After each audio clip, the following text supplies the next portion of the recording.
रस्त्यावर पडून असलेल्या मोठाल्या पाईपवर भरधाव दुचाकी वेगानं धडकली। यात दुचाकीवरील 2 स्वारांचा जागीच अंत झाला।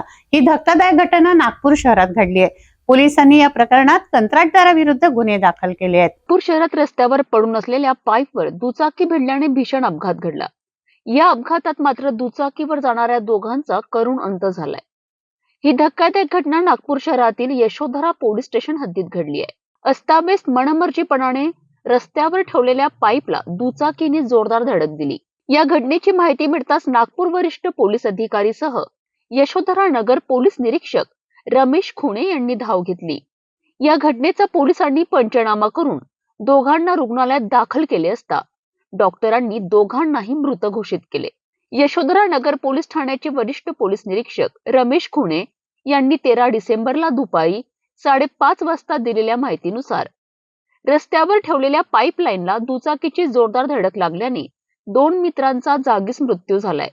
या प्रकरणी पाईपलाईन कॉन्ट्रॅक्टर विरोधात यशोधरा नगर पोलीस ठाण्यात गुन्ह्याची नोंद करण्यात आली असून पुढील तपास पोलीस करीत आहेत, अशी प्रतिक्रिया वरिष्ठ पोलीस निरीक्षक रमेश खुणे यांनी स्पष्ट केली आहे। काल रात्री 2:45 दरम्यान मला एक कॉल मिळाला की इटाभट्टीकडून ऑटोमॅटिक चौकाकडे जाणाऱ्या रोडवरती कॅन्सर हॉस्पिटल शेजारी एक मोटरसायकलचा अपघात झालेला आहे असा कॉल मिळाल्यानंतर मी माझी टीम बीट मार्शल आणि डीबी पथक वगैरे त्या ठिकाणी गेलो होतो। प्राथमिक दर्शनी आम्ही पाहिलं तर जे पाईपलाईन जे पाईप टाकलेले आहेत त्याला धडकून गाडी आतून गेलेली आणि आतमध्ये 2 व्यक्ती रक्त येत असलेल्या स्थितीमध्ये पडलेले होते। तशी स्थिती जरा गंभीर दिसल्यानंतर आम्ही फॉरेन्सिक कार आणि तसेच आमच्या वरिष्ठांना त्याबद्दलची माहिती दिली। नाईट राऊंड करिता असणारे आमचे माननीय DCP सर, माननीय ACP सर हे तात्काळ घटनास्थळी आले होते।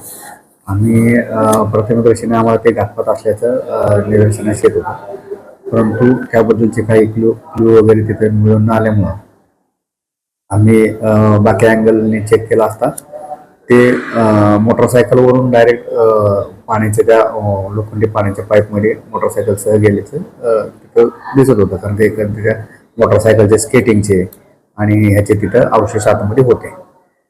तर ते आम्ही ज्यावेळेस चेक केलं आणि फॉरेन्सिक गाडीने ज्यावेळेस चेक केला आणि 108 ॲम्ब्युलन्स पण आपण बोलवले होते त्या ठिकाणी की जखमीला हॉस्पिटलला घेऊन जाण्यासाठी, परंतु 108 ॲम्ब्युलन्सचे जे डॉक्टर होते त्यांना चेक केल्यानंतर त्यांनी सांगितले की हे मृत झालेले आहेत। त्यानंतर आम्ही फॉरेन्सिक टीम आणि ह्याच्या मार्गदर्शनाखाली आणि माननीय DCP सरांच्या मार्गदर्शनाखाली त्यांना मी या ठिकाणी हॉस्पिटल रेफर केलं होतं। त्यातील 2 व्यक्ती मयत झालेले आहेत। एक लॉरेन्स सायमन वय वर्ष 36 राहणार मार्टिन नगर जेरेपटका आणि त्याचाच मित्र दुसरा शंकर पंढरे गुर्दे वय वर्ष 36 राहणार जिल्हाबाई ठाकरे असं त्यांचे दोघांचे नाव आहे। आपण याच्यावरती जे पाईपलाईनचे जे कॉन्ट्रॅक्टर आहेत त्यांच्यावरती आपण गुन्हा दाखल केलेला आहे आणि प्लस मोटरसायकलचे जे याच्यावरती पण आपण नेग्लिजन्सचा गुन्हा दाखल केलेला आहे आणि आता सध्या तपास चालू आहे।